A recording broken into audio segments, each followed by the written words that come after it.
श्री गुरुभ्यो नमः। सभी को नमस्कार। राजा मानसिंह तोमर संगीत एवं कला विश्वविद्यालय एवं राज्य शिक्षा केंद्र मध्य प्रदेश शासन के संयुक्त सहयोग में ये जो व्याख्यान की श्रृंखला शुरू हुई है, कला से समृद्ध शिक्षा। जब शिक्षा कला से समृद्ध होते और क्या चाहिए? कला मतलब अपना संस्कृति, संस्कार और पहचान। जब कोई भी शिक्षा ये संस्कृति के साथ होते हैं वो बहुत उत्कृष्ट होते हैं। जैसा स्वामी विवेकानंद जी ने कहा है, कोई भी देश जब अपना संस्कृति के साथ आगे जाते हैं ये विकास पे पहुंचते हैं। कोई भी देश अपना संस्कृति को भूल के जब आगे जाते हैं वो कभी विकास पे नहीं पहुंचते हैं। जो देश अपने पहचान के साथ, अपनी संस्कृति के साथ जब आगे जाते हैं हमेशा विश्व गुरु बन जाते हैं। इस उत्कृष्ट आयोजन के लिए राज्य शिक्षा केंद्र की सभी गुणीजनों को मैं धन्यवाद कहना चाहती हूँ।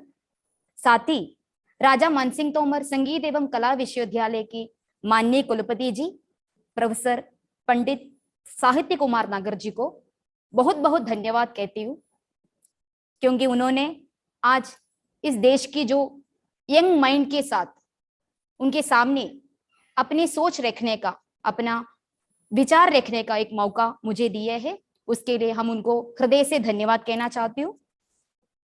मैं डॉक्टर गौरीप्रिया सोमनाथ, राजा मानसिंह तोमर संगीत एवं कला विश्वविद्यालय में भरतनाट्यम विभाग की विभागाध्यक्ष हूँ, मूलतः केरल से हैं।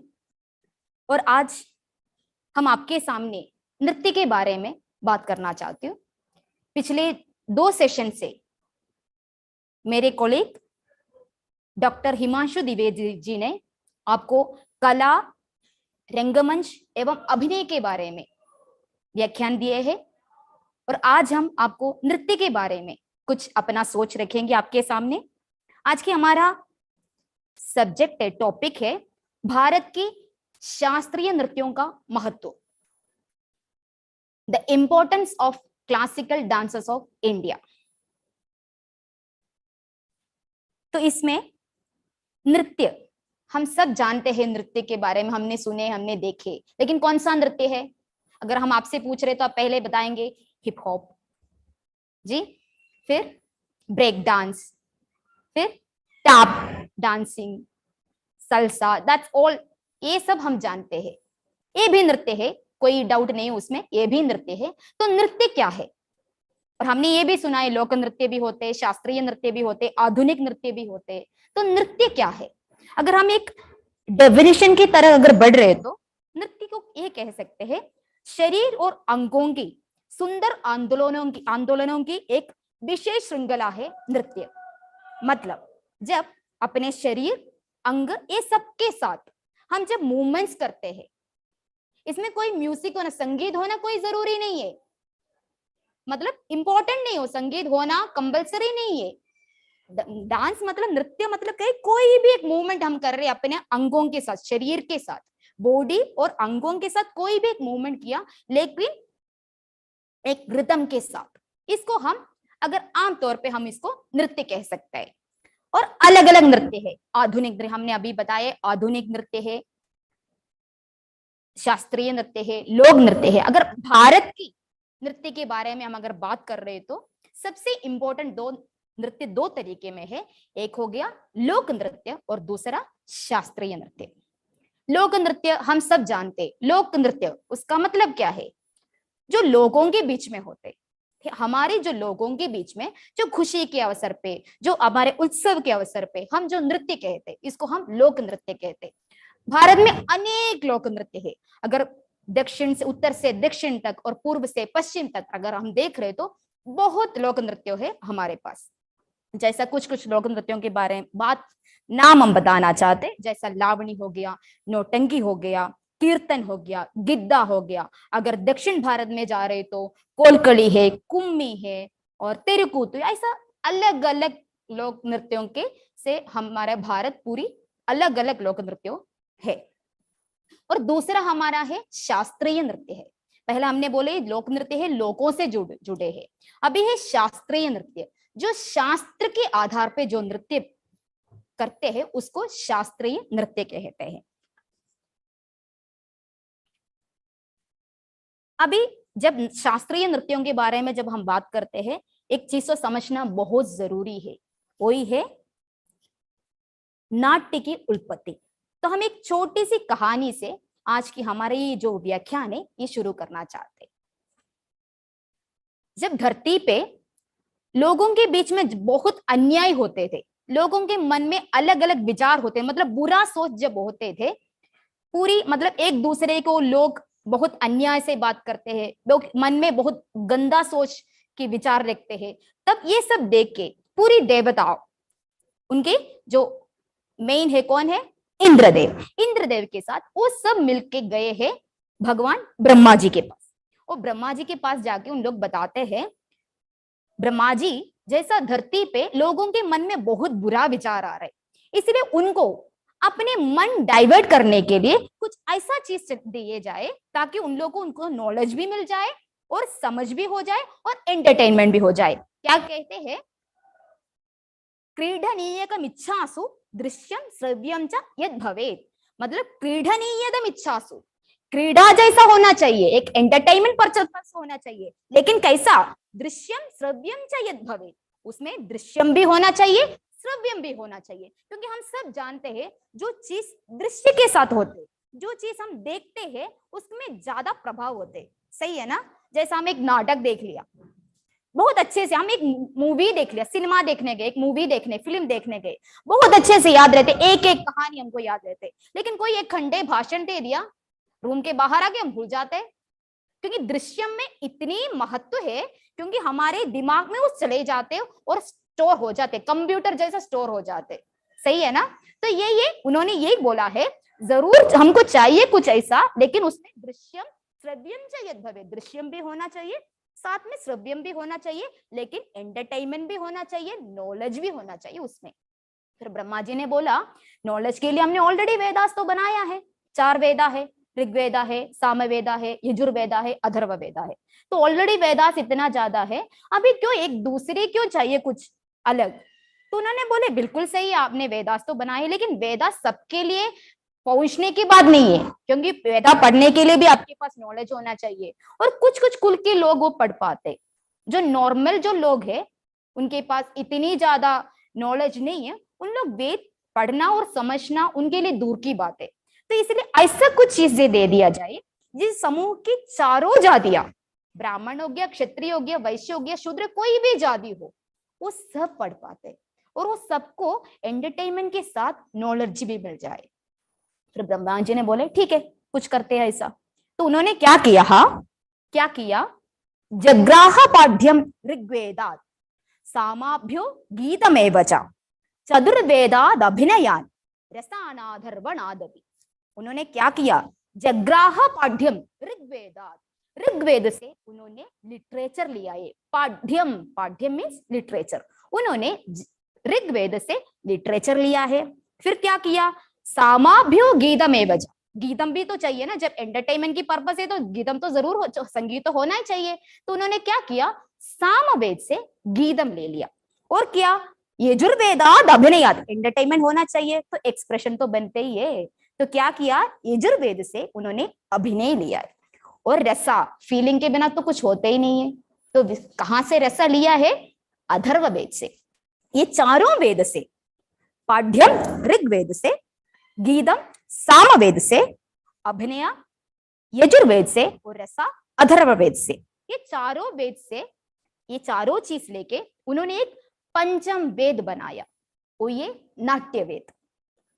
तो नाट्य जो हम लोग जो करते हैं, नाट्य नृत्य जो हम करते हैं आज, ये कुछ कम नहीं है वेदास से, ये भी एक वेद है, पंचम वेद कहते हैं इसको, नाट्य वेद, ठीक है। तो ये भी ये जो नाट्य शास्त्र, ये पंचम वेद है, नाट्य वेद, नाट्य शास्त्र है, इसके आधार पे, ये शास्त्र को के आधार पे जो नृत्य कहते हैं, इसको हम कहते हैं शास्त्रीय नृत्य।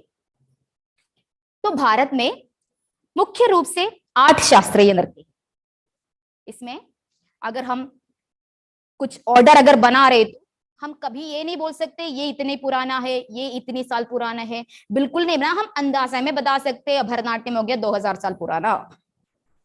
ये इसलिए नहीं बता सकते एग्जैक्टली क्योंकि कुछ कुछ अपना शास्त्रीय नृत्य है, पुराने टाइम में कुछ और रूप में था, जैसा कुचिपुड़ी हो गया, पहले यक्षगान के रूप में चलते थे, फिर जाके कुचिपुड़ी हो गया। इसीलिए एग्जैक्टली हम एक ऑर्डर नहीं दे सकते इस क्लासिकल डांस को। लेकिन हम जरूर ऑफ कोर्स, हमारा भारत मतलब इतने बड़े अलग अलग राज्यों के साथ है, तो इसलिए हम अभी एक ऑर्डर ऐसा बनाया है, दक्षिण भारत से उत्तर भारत के लिए हम लोग चलते हैं, ठीक है। तो दक्षिण भारत सबसे लास्ट में हम कहाँ जाएंगे, दक्षिण भारत मतलब केरला। तो हम लोग शुरू करेंगे केरल से, और केरल से हम लोग जाएंगे पूरी उत्तर भारत तक, फिर थोड़ा नॉर्थ ईस्ट की तरफ जाएंगे, ठीक है। ऐसा हम लोग अपना रास्ता शुरू, अपना जर्नी शुरू कर रहे हैं केरल से। तो हमारा 8 क्लासिकल नृत्य में है, हम केरल से सबसे पहला शुरू कर रहे हैं। सबसे पहला है कथकली। तो मैं अपना टेक्निकल टीम से एक निवेदन करती हूँ, आप थोड़ा स्क्रीन में फोटो शेयर कर लीजिए ताकि मेरे प्यारे छोटे छोटे साथिया उन लोग देख पाएंगे पिक्चर। ये कथकली आप लोग सब दिख रहे हैं ना, उसमें फोटोज दिख रहा है। ये कथकली की मेल कैरेक्टर भी इसमें आपको दिख रहा है, फीमेल कैरेक्टर भी दिख रहा है। ये आप अच्छे से देख लेना क्योंकि बाद में हम जो बोलना चाहते हैं इसको रिलेटेड होगा। इसका वेशभूषा देखो, इसमें कैसे उन लोग ऑर्नामेंट्स पहने हैं, और फीमेल कैरेक्टर कैसे पहने हैं, मेल कैरेक्टर क्या पहने, एक बार आप अच्छे से देख लीजिए। और एक और फोटो है इसका दूसरा।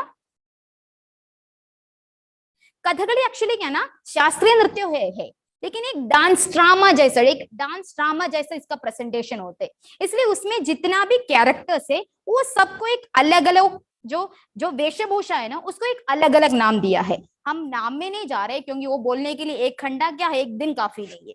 तो हम बस इंपॉर्टेंट कुछ चीजें फोटोज इसमें अलग अलग दिया है।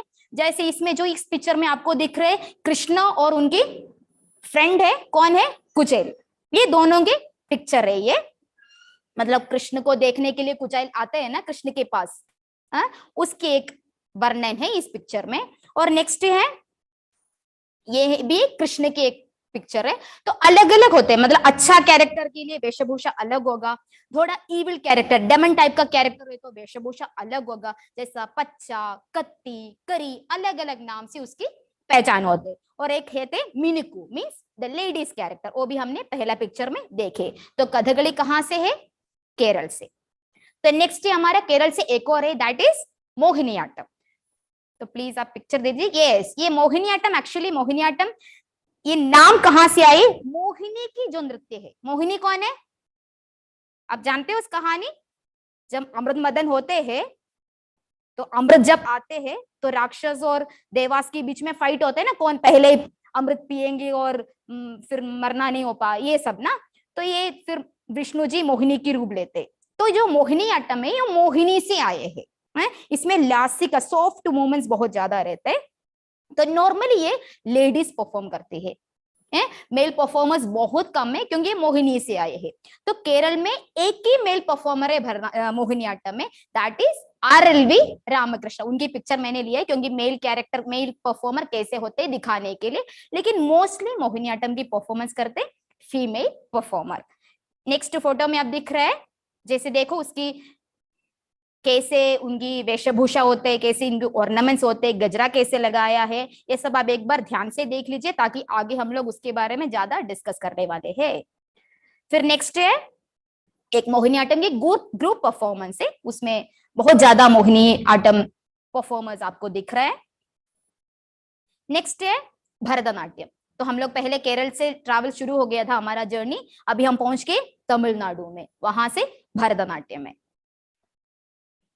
ये भरतनाट्यम की जो फीमेल परफॉर्मर की वेशभूषा है, उसमें आप देख सकते हैं उन लोग जो पहने केरल जो मोहिनीअट्टम में हमने ऐसा सोने की ऑर्नामेंट्स देखा था, लेकिन जब तमिलनाडु आ गए भरतनाट्यम में आके आप देख लीजिए उसमें कैसे है, टेम्पल की ऑर्नामेंट्स है, छोटी छोटी जो स्टोन्स रखा है ऐसे टेम्पल की ऑर्नामेंट्स पहनते हैं उन लोग। फिर नेक्स्ट फोटो, ये मेल परफॉर्मर है, भरतनाट्यम की मेल परफॉर्मर की ये वेशभूषा होते हैं। फिर नेक्स्ट एक ग्रुप परफॉर्मेंस है ये भरतनाट्यम नृत्य की। ये हम इसलिए फोटोज अलग अलग, एक मेल डांसर की और एक फीमेल डांसर की, एक ग्रुप इसलिए दिखा रहे ताकि जब भी आप ऐसा आर्ट फॉर्म फिर देखेंगे, बाद में ऐसा क्लासिकल डांस देखेंगे, आप आसानी से वो पहुंच आप समझ में आएंगे आपको। फिर हम लोग अभी केरल से शुरू हो गया था, तमिलनाडु आए, अभी हम सीधा जा रहे हैं आंध्र प्रदेश की ओर, तेलुगु। ठीक है, उधर से है कुचिपुड़ी।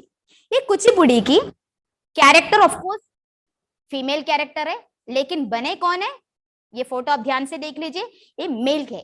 एक मेल ने फीमेल कैरेक्टर को पोर्ट्रे किया है, क्योंकि कुचिपुड़ी बहुत पहले उस रीजन में क्या होता है ना, लोगों के मन बहुत कंजर्वेटिव होते हैं ना, तो उन लोग ये नहीं करते थे, मतलब लड़कियों को परफॉर्म करने की अनुमति कभी नहीं देती थी। तो क्या होते, फीमेल कैरेक्टर फिर कौन करेगा, जब लड़कियां परफॉर्म नहीं करते तो मेल लोग को, मतलब पुरुष लोग को उनकी फीमेल कैरेक्टर भी पोर्ट्रे करना पड़ते थे। इसलिए मैंने ये फोटो चूज किया है, इसमें एक मेल डांसर फीमेल कैरेक्टर इसमें पोर्ट्रे किया है। फिर नेक्स्ट है, ये एक्चुअली एक फीमेल परफॉर्मर है, उनकी कॉस्ट्यूम ऑर्नामेंट्स आपको अगर देखे तो थोड़ा ऐसा लगता है भरतनाट्यम और कुचिपुड़ी में बहुत सिमिलैरिटीज है, बिल्कुल है, क्योंकि तमिल और तेलुगु में भी तो है सिमिलैरिटी, सेम है। फिर नेक्स्ट में हमारे ये एक फीमेल एंड मेल कैरेक्टर है, दोनों मिला के बहुत बड़े कलाकार है ये, राधा रेड्डी जी और इनकी पार्टनर। और नेक्स्ट में हम जा रहे, तो हम अभी आंध्र प्रदेश से सीधा उड़ीसा की तरफ जा रहे। नेक्स्ट है ओडिसी, उड़ीसा में ये ओडिसी नृत्य की ग्रुप परफॉर्मेंस है। अभी तक आप देखो, हम सोने से पहले सोने से शुरू किया था, फिर आते आते तमिलनाडु आते तो स्टोन हो गया, अभी सिल्वर में पहुंच गए। ठीक है, तो ओडिसी में सिल्वर ऑर्नामेंट्स यूज करते हैं, सिल्वर ऑर्नामेंट्स, और जो भी उन लोग जो अपने सिर पे जो पहनते हैं उसका देख लीजिए, ये कहाँ से आए कैसे आए, हम बिल्कुल उसके बारे में अपने पीपीटी के माध्यम से आपको एक्सप्लेन करेंगे। अभी सिर्फ आप एक बार पिक्चर देख लीजिए ताकि वेशभूषा कैसे है थोड़ा हम लोग समझ लेते। ये ओडिसी की एक सोलो परफॉर्मर है, फीमेल कैरेक्टर। अब अच्छे से देख लीजिए, कॉस्ट्यूम ऑर्नामेंट्स और जो सिर पे जो पहनते हैं, यस, इवन घुंघरू में, इवन द घुंघरू has चिलंगा has a typical little small changes, छोटे छोटे चेंजेस है अलग अलग आर्ट फॉर्म के हिसाब से। फिर हम आगे ओडिसी की मेल कैरेक्टर है, मेल परफॉर्मर है, उनका भी आप देख लीजिए, जो भी पहनते हैं सिल्वर बेल्ट है और हाथ में और गले में उन्होंने सिल्वर ऑर्नामेंट्स पहने हैं। यस, ठीक है, तो हम लोग अभी ओडिशा से सीधा आ रहे हैं उत्तर की तरफ, नॉर्थ इंडिया में। तो नॉर्थ इंडिया में मांगे तो उधर के शास्त्रीय नृत्य है कथक। कथक में अलग अलग घराना है, बनारस है, जयपुर है, लखनऊ है, तो हम नॉर्थ इंडिया मानते हैं उसको। कथक है अपना, कथक की उत्पत्ति हुआ है अपने नॉर्थन इंडिया में। ये कथक की मेल परफॉर्मर की वेशभूषा है, ये टिपिकल ट्रेडिशनल कॉस्ट्यूम है कथक की फीमेल परफॉर्मर की। यस, देखो अभी तक हमने जितने देखे, हम मेल फीमेल में वो जो फर्क है, अभी देखो एक फीमेल परफॉर्मर का भी दो अलग अलग कॉस्ट्यूम देख रहे हैं। ये इसलिए है क्योंकि ट्रेडिशनल तो है ही है, दूसरे एक भी है अलग अलग टाइम में जो भी आए हैं, जैसे कोई ये राजा हो गया, नहीं तो कोई आक्रमण करने के लिए बाहर से जो भी आए हैं और हमारे ऊपर ये आक्रमण किए, जो भी मुगल लोगों के, ये सबसे जो इम्पैक्ट होते हैं ना, ये अपने जैसा हमारा जीवन में इम्पैक्ट हुआ है, सेम अपना शास्त्रीय नृत्य में भी इम्पैक्ट हुआ है। तो कुछ कुछ छोटे छोटे चेंजेस और कुछ छोटे छोटे डिफरेंसेस, चेंज भी हम नहीं बुलाना चाहते उसको, छोटे छोटे डिफरेंस हुआ है अपना वेशभूषा और ऑर्नामेंट्स में, क्लासिकल डांस में भी उन लोग के आने की वजह से। तो इसमें ये दिख रहे फीमेल कैरेक्टर में एक ट्रेडिशनल, दूसरा है वो ये मुगलों के टाइम के बाद जो ऑर्नामेंट्स वगैरह देख के आप पहचान पाएंगे, उसमें वो जो डिफरेंस आपको दिख रहे हैं वो उसके बाद जो चेंजेस हुआ है, ये डिफरेंस आपको इस कॉस्ट्यूम में भी दिख रहा है। फिर नेक्स्ट है, हम उत्तर भारत से हम जा रहे हैं नॉर्थ ईस्ट की तरफ। ठीक है, नॉर्थ ईस्ट में हमारा जो राज्य है उसकी तरफ हम अभी जा रहे हैं, तो उसमें है आसाम, पहले चलते हैं, उधर से है सत्रिय नृत्य। ठीक है, सत्रिय नृत्य बहुत रिसेंटली उनको क्लासिकल नृत्य डांस की, शास्त्रीय नृत्य की पद मिले हैं, बहुत रिसेंटली संगीत नाट्य अकादमी द्वारा उनको शास्त्रीय नृत्य की पद मिले हैं। तो ये शास्त्रीय नृत्य का वेशभूषा देख के अगर कोई आसाम की वेशभूषा देखते तो एग्जैक्ट हो ये है। तो ये सत्रीय नृत्य का एक ग्रुप परफॉर्मेंस है। और नेक्स्ट है एक मेल और फीमेल डांसर से शास्त्रीय नृत्य का। जी, एक फीमेल कैरेक्टर का, फीमेल परफॉर्मर का हो गया। ये सत्रीय नृत्य है। उन्होंने जो भी ऑर्नामेंट्स यूज करते हैं ये सब उधर उधर जो मिलते हैं उससे बना हुए चीजें हैं। यस, ठीक है। फिर हम आसाम से सीधा चलते मणिपुर की तरफ। मणिपुरी डांस।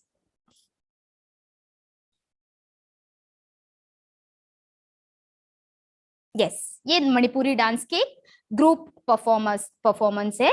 उसमें ये दिख रहा है कृष्ण और गोपियां की, जो लेडीज की भी कैरेक्टर्स दिख रहे हैं इसमें, और मेल कैरेक्टर में कृष्ण का भी वेशभूषा आप इसमें दिख सकते हैं।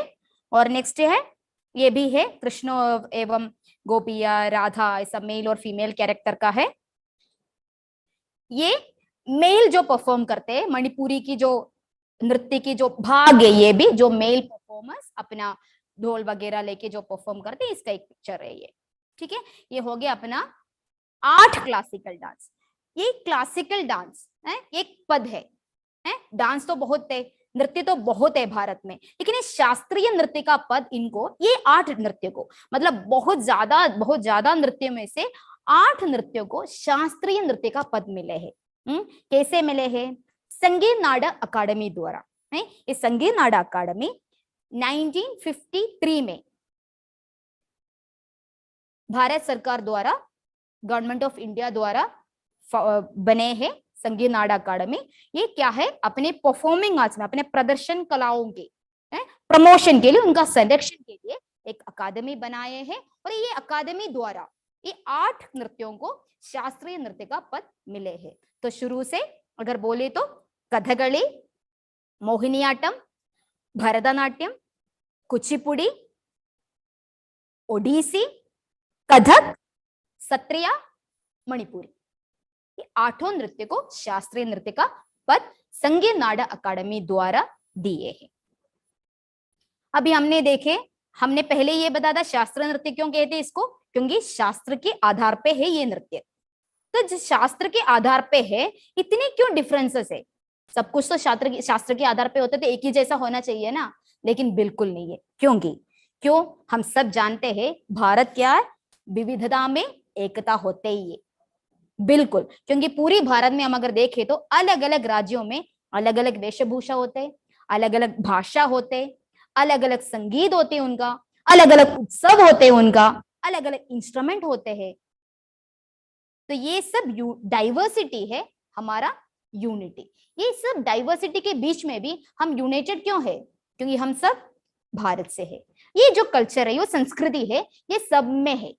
एक ही संस्कृति ये सब में हमको मिलेगा। हमारा वेशभूषा में भी मिलेगा, हमारा भाषा में भी मिलेगा, हमारा उत्सव में भी मिलेगा। क्या? एक ही संस्कृति। इसलिए पूरी डाइवर्सिटी के बीच में भी हम यूनाइटेड है, सेम है।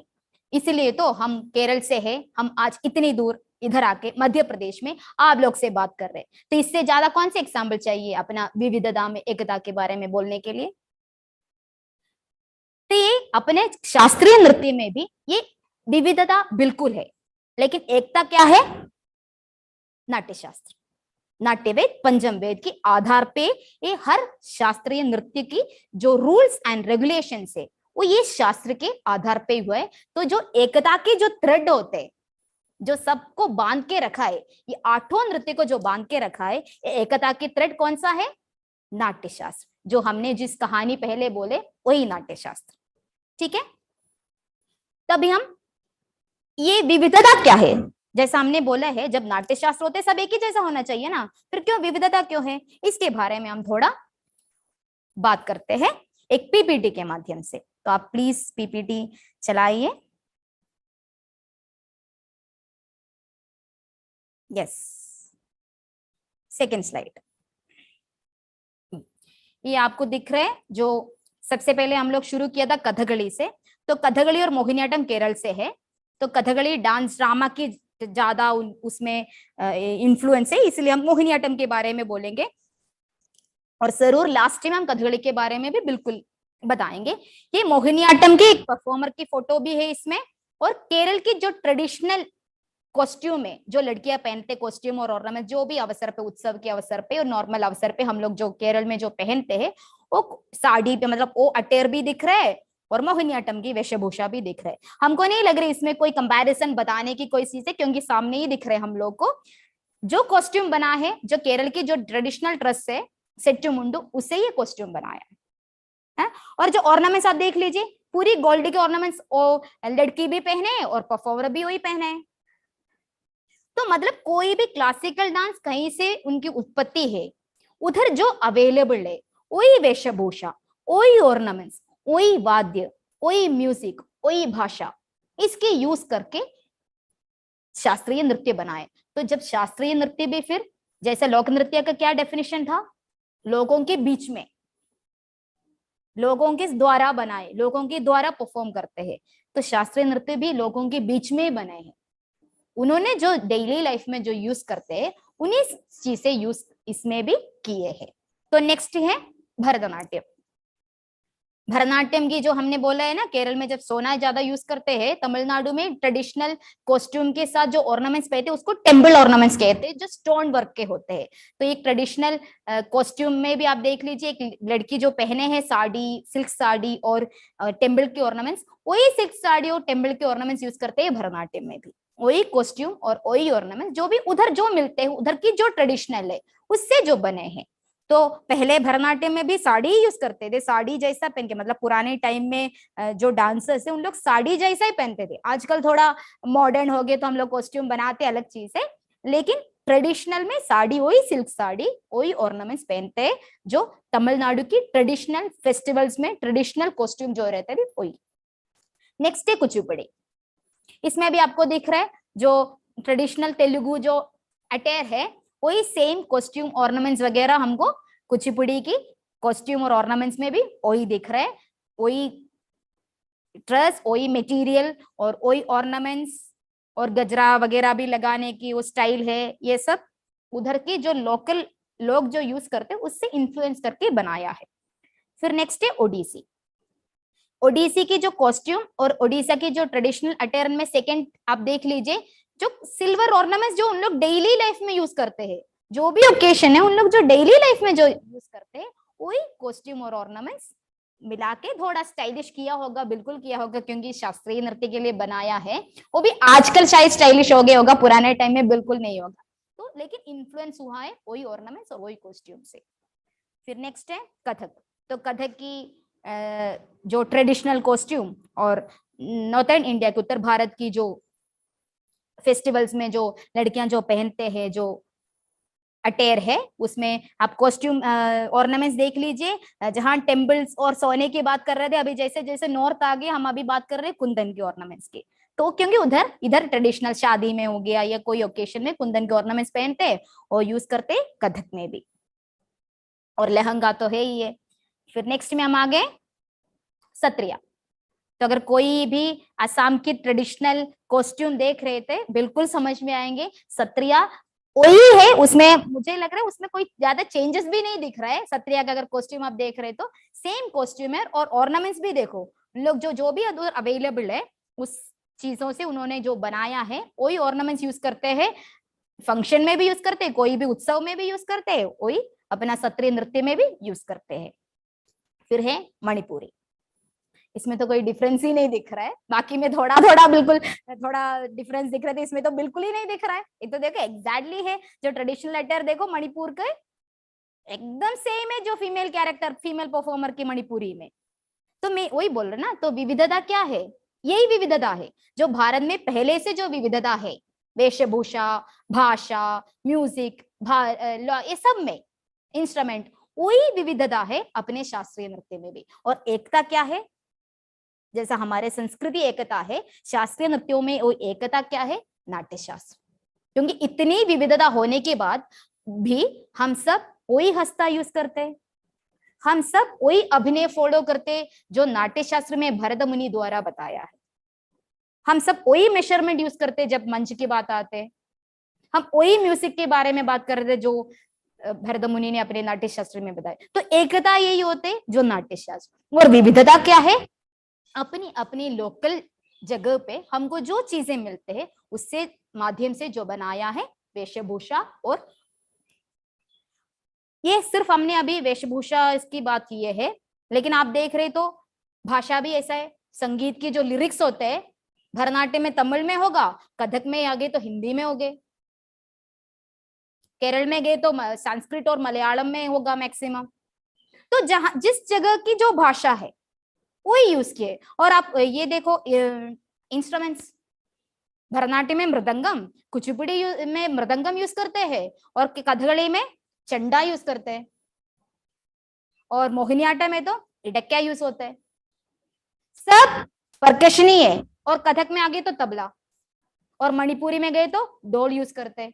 सब परकशन है, सब चमड़े से बने हैं, लेकिन सब में डिफरेंस तो है ही है ना। हम अगर सुनते तो चंडा का आवाज जैसा नहीं होते, मृदंगम का जैसा नहीं होते तबले का। तो ये भी कैसे बने उस जगह पे जो मोस्टली यूज करते। केरल में चंडा मतलब हर फेस्टिवल में बनते हैं, चंडा बजाते ये, तो यूज किया है कथकली में। तो ये भी जो मतलब मेरा ये कहने के मतलब है, ये सिर्फ वेशभूषा में नहीं है, भाषा, म्यूजिक, इंस्ट्रूमेंट, हर चीज में ये जो विविधता जो दिख रहा है ये सिर्फ इसलिए है क्योंकि जहां से उसका उत्पत्ति हुआ है उधर जो भी अवेलेबल था उसको उन्होंने अडेप्ट किया है अपने नृत्य में।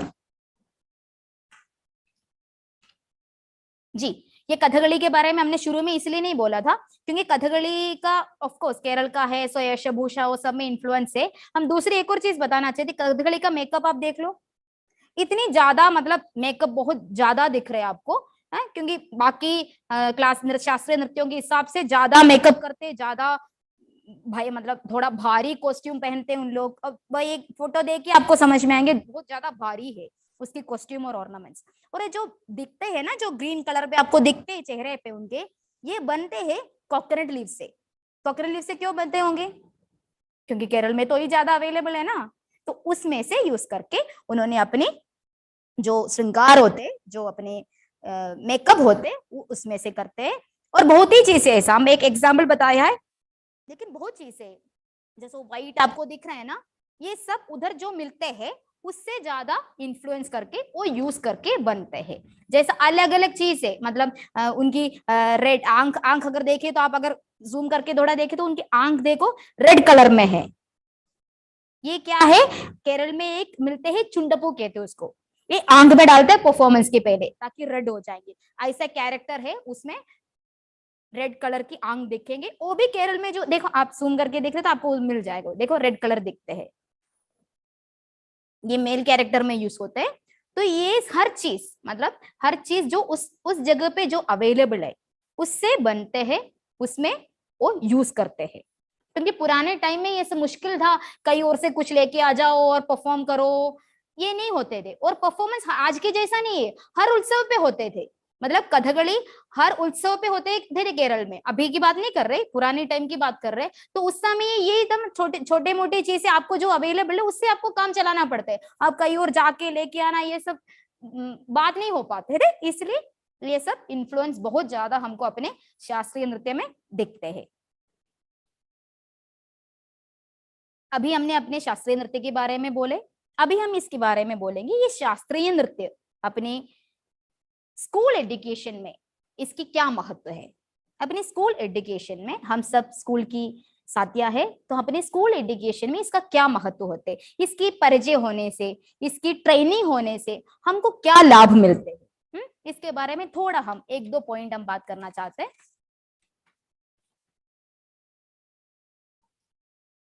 जी, आप सब जानते हैं बहुत हेवी ट्रेनिंग होता है, क्लासिकल डांस की ट्रेनिंग इतना इजी नहीं है, जैसा फोक डांस है हमको सब जानते हैं क्योंकि हमारा शरीर में ऑलरेडी ये फोक करने का एक है, क्योंकि हम लोकल लोक से आए ना, लोक नृत्य, तो हम सबके अंदर है वो करने का। लेकिन शास्त्रीय नृत्य करने के लिए एक टिपिकल ट्रेनिंग बहुत जरूरी है, तो बहुत हेवी ट्रेनिंग होते है शास्त्रीय नृत्य के। ये ट्रेनिंग की वजह से बच्चों में एक डिसिप्लिन हो जाते, एक पेशेंस हो जाते हैं, एक अनुशासन हो जाते हैं, एक धैर्य हो जाते। इसलिए स्कूल एजुकेशन में क्लासिकल डांस की परिचय होना, हम ये नहीं बता रहे उसकी ट्रेनिंग होना बहुत जरूरी है, लेकिन परिचय होना, उसके बारे में उनको समझना और थोड़ा उनको उसकी ट्रेनिंग देने से उनकी डिसिप्लिन में बहुत बड़े फर्क हो जाते। फिर ऑफ कोर्स हम जानते हैं हेवी ट्रेनिंग होने की वजह से शारीरिक तो क्षमता तो बनता ही है, physical fitness that is very important. आज के टाइम में फिजिकल फिटनेस बहुत इंपॉर्टेंट है, हम सब जानते हैं। हम खेल के बारे में बात करते हैं, फिजिकल फिटनेस होने के बारे में बात करते हैं, तो ये क्लासिकल डांस पे हमको एक फिजिकल फिटनेस जरूर देते हैं। और उसकी वजह से अपने शरीर के ऊपर एक कंट्रोल होना, ये बहुत इंपॉर्टेंट है अपनी छोटी उम्र में अपने शरीर के ऊपर कंट्रोल होना, ताकि आगे जाके हम जानते हैं अपने शरीर को क्या हो रहा है, कैसे हो रहे, ये बहुत इंपॉर्टेंट है। तो फिजिकल फिटनेस भी ये ट्रेनिंग की वजह से विदाउट नॉलेज, मतलब हम जानबूझ के जिम में जाके नहीं कर रहे, हमारी नॉलेज के बिना हम करते हैं, ये ट्रेनिंग के माध्यम से हमको फिटनेस हो जाते।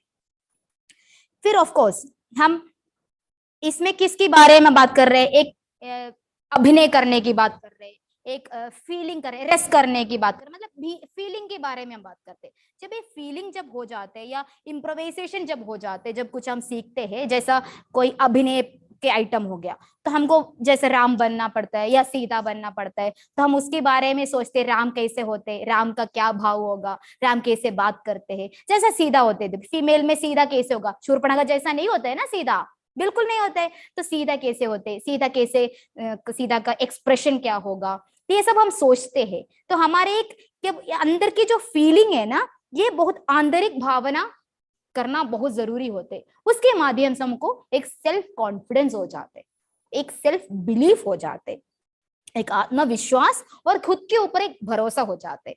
तो इसलिए शास्त्रीय नृत्य का ट्रेनिंग स्कूल स्तर पे होना बहुत एक अच्छी महत्वपूर्ण चीज है। नेक्स्ट है, ठीक है, हम लोग क्या करते, क्रिएटिविटी की बात कर रहे हैं। जैसा स्टूडेंट्स को बोलते आज हमने ये किया है, कल थोड़ा सोच के आ जाओ, अगर वन की दृश्य आप कैसे दिखाएंगे, एक वन की दृश्य, आपको एक जिंगल दिखाना चाहिए वन की दृश्य। तो छोटे छोटे बच्चे ऐसे जैसे क्लास में आते हैं ना, उन लोग आते हैं, हाँ मैम वन में पक्षी है, उधर ये मतलब एक पेड़ है, और इधर एक नदी है। तो हम सोचते हैं, हमारे क्रिएटिविटी काम करते हैं। नहीं, हर कला में होते हैं, हम सिर्फ क्लासिक शास्त्रीय नृत्य के बारे में नहीं बोलते, हर कला में। जैसा पेंटिंग हो गया, आप किसी बच्चे को बोल दो एक वन की दृश्य आप बना दो, वो बनाते हैं ना, ऐसे चिड़िया बनाते हैं, एक पेड़ बनाते हैं, तो बिल्कुल बनाते हैं। तो इनकी क्रिएटिविटी, ये छोटी एग्जाम्पल बोले, लेकिन बड़े बड़े इसमें हम जाएंगे जब आइटम सीखते हैं या कुछ कुछ नया डांस में सीखते हैं, बच्चों की क्रिएटिविटी में बहुत फर्क, बहुत अलग एक होते, उसकी वजह से उनकी मेमोरी पावर अच्छे होते, मेमोरी पावर बहुत शार्प हो जाते हैं बच्चों के। और नेक्स्ट है ऑफ कोर्स, इन भारत की जितने शास्त्रीय नृत्य है, ये सब अपनी संस्कृति से जुड़ा है। इसमें जितना कहानी बोल रहे, अपनी जो संस्कृति से जुड़ा हुए कहानी, अपने पुराण, अपना वेद और अपना जो इतिहास, उनसे जितना भी कहानी आप देखो अपने इतिहास से ही होते हैं। जैसा राम की कहानी, कृष्ण की कहानी, अर्जुन की कहानी, तो महाभारत एवं रामायण और अपने जो इतना उपनिषद है, जितना इतिहास है और जितना वेदास है, उसमें जो बात किए है, हम ये दृश्य कला के माध्यम से, अपने हैंड जेस्चर, हस्तों के माध्यम से, अपने अभिनय के माध्यम से हम वही कहानी तो बता रहे हैं। तो इसीलिए हमारे नॉलेज के बिना अपने बच्चों के मन में अपने संस्कृति के बारे में भी हम एक नॉलेज डाल रहे, ये जानबूझ के नहीं कर रहे। हम बच्चों को बिठा के कहानी नहीं सुनाते, राम कौन होते थे, अर्जुन कौन होते, लेकिन कैसे हम एक नृत्य के माध्यम से अपनी पहचान को उनको समझा रहे, अपनी संस्कृति को, अपने कहानियों को उनको समझा रहे। तो इसीलिए स्कूल एजुकेशन में शास्त्रीय नृत्य या कोई भी कला की एक महत्वपूर्ण रोल होते हैं। पहले जैसा हमने बोला, डिसिप्लिन, अनुशासन और स्थैर्य बढ़ते हैं, फिजिकल फिटनेस होते हैं और सेल्फ कॉन्फिडेंस, एक आत्मविश्वास होते हैं और खुद पे भरोसा हो जाते हैं, और मेमोरी पावर काफी अच्छा होता है, क्रिएटिविटी ज्यादा हो जाते हैं। और विदाउट नॉलेज क्या हो रहे, अपनी पूरी लिटरेचर की, अपनी जो संस्कृति के बारे में उनको एक परिचय भी हो जाते, उनको उसके बारे में एक समझ भी हो जाते। इसीलिए अपनी जो स्कूल एजुकेशन में शास्त्रीय नृत्य होने का बहुत एक अच्छे विचार है। तो इस दृष्टि से आज हम लोग ये कला से समृद्ध शिक्षा के बारे में बात कर रहे हैं। जैसा ये इस मतलब स्कूल के जो स्टूडेंट्स को ये बताने से सिर्फ संस्कृति और संस्कार बढ़ाना बिल्कुल है, ये घर पे भी हमको मिलती है, स्कूल में अपने स्कूल में भी मिलते हैं। उससे ज्यादा एक कदम और बढ़ के आज गवर्नमेंट एक और कदम आगे बढ़ के इसमें करियर अपॉर्चुनिटी भी है, क्योंकि ये स्कूल एजुकेशन में आपको इसके बारे में समझ में आने से आपको एक करियर अपॉर्चुनिटी भी दिखेगा। सिर्फ अपनी संस्कृति पहचाना, सेल्फ बिलीफ होना, कॉन्फिडेंट होना ये भी नहीं है, आपकी इसमें एक करियर अपॉर्चुनिटी भी है। आप इसमें आगे जाके क्या क्या कर सकते हैं, जिसमें आपकी बहुत स्टूडेंट्स, काफी स्टूडेंट्स हमारे पास आके बताते मैम इंजीनियरिंग किया है लेकिन मजा नहीं आ रहे, हम ऐसा नौकरी नहीं कर पाते। हाँ, उन लोग बोलते हम बचपन में डांस सीखे थे मैम, हमको डांस सीखना है। तो बिकॉज दे अंडरस्टैंड, उन लोग को समझ में आते हैं कुछ करने के बाद नहीं ये नहीं करना चाहिए था, मेरा रुचि कुछ और में था। तो ये सेशन आपको एक मौका भी मिल रहे, आपकी रुचि इसमें है क्या, आपका इंटरेस्ट है क्या इसमें, ये आपको पहचानने के लिए, ताकि आगे जाके आप इसके बारे में ज्यादा पहचान के। इसमें आज गवर्नमेंट ने बहुत ज्यादा कोर्सेज भी इंट्रोड्यूस किया है, तो अगर अपनी रुचि है तो हम इस सब में काम कर सकते हैं। इस उद्देश्य से हमने आज ये सेशन रखा है, और आगे जाके हम नेक्स्ट सेशंस में हम एक शास्त्रीय नृत्यों में भरतनाट्यम के बारे में ज्यादा डिटेल में, क्योंकि हम भरतनाट्यम विधा से, तो भरतनाट्यम विधा के बारे में हम लोग ज्यादा बात करेंगे। और मैं पहले ही बोल दिया, मैं केरल से होने की वजह से मेरे जो बता रहे थे, जो हिंदी में जो बात कर रहे उसमें अगर किसी को कोई भी चीज अगर समझ में नहीं आ रहे तो बिल्कुल आप कमेंट में डाल सकते हैं, ताकि नेक्स्ट क्लास में हम उससे शुरू करेंगे और अच्छे से हम उसके बारे में समझा के फिर आगे हम अपने शास्त्रीय नृत्यों में जा सकते हैं।